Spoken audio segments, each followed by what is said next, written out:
بھی اس کو وسعت دینے کے بارے میں سوچنا بھی نہیں چاہیے پاکستان کو، اور انٹیلیجنس نیٹ ورک کو مضبوط کر کے وسیع کر کے، یہ جو کہتے ہیں کہ جی وہ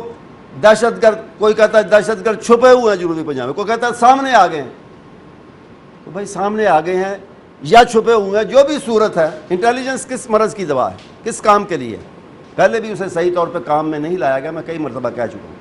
اب بھی اگر اسے کام میں نہ لایا گیا، اور آپریشن کی بات، انٹیلیجنس صرف اس کو حرکت میں لایا جائے، اور اس کے ذریعے جو ان کے لیڈرز ہیں یا جو ان کے کارندے ہیں ان کے لیڈرز کے آگے جن کے ذریعے وہ کام کرتے ہیں، ان کو آپ پکڑیں، ان کو گرفت میں لائیں۔ بڑی عجیب بات پڑھنے میں آتی ہے اخبارات کے اندر کہ جی فلاں شہر میں 4 دہشت گرد داخل ہو گئے۔ بھائی داخل ہوئے ہیں تو پکڑو ان کو، آپ کو یہ پتہ چل گیا داخل ہوئے ہیں اور ان کی تعداد 4 ہے اور وہ اس رنگ کی گاڑی پر ہیں اور آپ سے پکڑے نہیں جاتے، تو یہ کس کی ناکامی ہے اور کتنی بڑی ناکامی ہے؟ تو یہ انٹیلیجنس کو متحرک کرنا، فعال بنانا اور اس کو موقع دینا اور اس کو جو سہولتیں ضروری ہیں فراہم کرنا، یہ مسئلے کا حل ہے۔ آپریشن کو پھیلاتے چلے جانا اس کا حل نہیں۔ دوسری بات جسے میں قومی سلامتی کا ایک بنیادی اور اہم تقاضا سمجھتا ہوں، وہ معیشت کی بہتری ہے، معیشت کو بہتر بنانا ہے۔ یہ جو امریکہ کی دریوزہ گری ہے، امریکہ کے در کی گدائی ہے، اس کے آگے ہاتھ پھیلانا ہے، یہ ہماری بہت سی مصیبتوں کی جڑ ہے۔ یہ جو ہمیں بار بار، جیسے میں نے کہا، ڈو مور سننا پڑتا ہے، اور کرو اور کرو اور آپریشن کرو اور آگے بڑھو اور ہمارا ساتھ دو، پاکستان میں بھی اور افغانستان میں بھی، یہ اس لیے سننا پڑتا ہے کہ ہم ہاتھ پھیلاتے ہیں ان کے سامنے،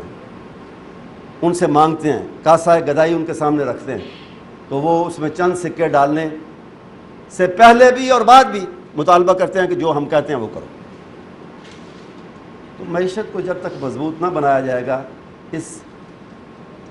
وشس اور ایول سرکل سے، اس شیطانی چکر سے ہمارا نکلنا مشکل ہے۔ اس وقت تقریباً 4,500 ارب، 100 ارب نہیں، 100 ارب تو خراب ہو گیا نا،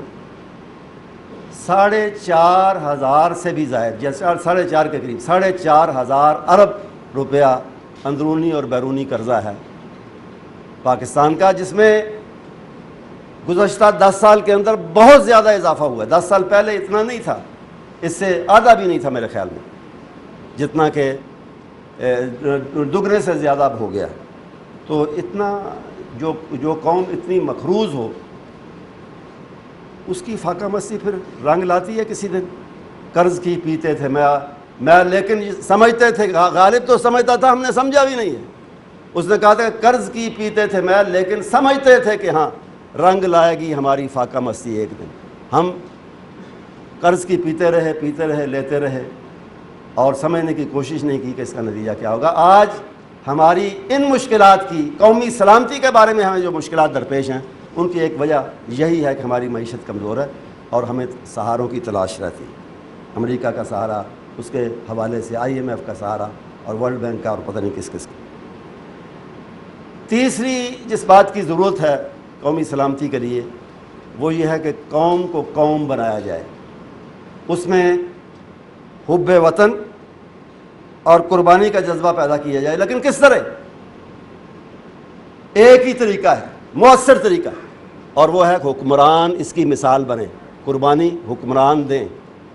قربانی کا بکرا ہر وقت قوم نہیں بن سکتی، نہ اس کو بنایا جا سکتا ہے، نہ بنانا چاہیے۔ حکمران قربانی دیں، اپنے علل تلنوں میں، اخراجات میں کمی کریں، سادگی کی مثال اپنائیں، حب وطن کی مثال اپنائیں، اور حب وطن کی مثال اس طرح اپنائیں کہ اپنی بے انداز اور بے شمار دولت جو ملک سے باہر ہے، ملک کے اندر ہے، اس کا کچھ حصہ تو قوم کو دیں، قوم کو پتہ چلے کہ یہ واقعی محبت کرنے والے، پھر قوم میں بھی قومیت اور ملک سے محبت کا جذبہ پیدا ہو۔ چوتھی بات، حکومت یا جو بھی حکومت وقت کی ہے، حکومت وقت عوامی مفاد کو صحیح معنوں میں سپریم سمجھیں اور بنائیں۔ عوامی مفاد یعنی عوام کے جو مسائل ہیں ان کو حل کریں، جس ملک میں آسمان سے بات کرتی ہوئی مہنگائی ہو، جس میں بجلی نام کو نہ ملتی ہو، مسلسل لوڈ شیڈنگ کا سے عوام بے حال ہوں، جس ملک میں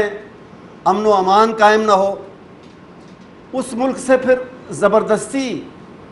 محبت کی جا سکتی ہے؟ قدرتی محبت جو ہے وہ کم ہوتی چلی جاتی ہے، یہ فطری بات ہے۔ ہم چاہتے ہیں ہر حال میں لوگ ملک سے محبت کریں، ہم چاہتے ہیں، لیکن عملاً ایسا ممکن نہیں۔ اگر ان کے لیے مشکلات کے پہاڑ کھڑے کیے جائیں، ہر طرف ہر طریقے سے مشکلات ہی مشکلات ہوں زندگی میں آسانی نام کو نہ ہو،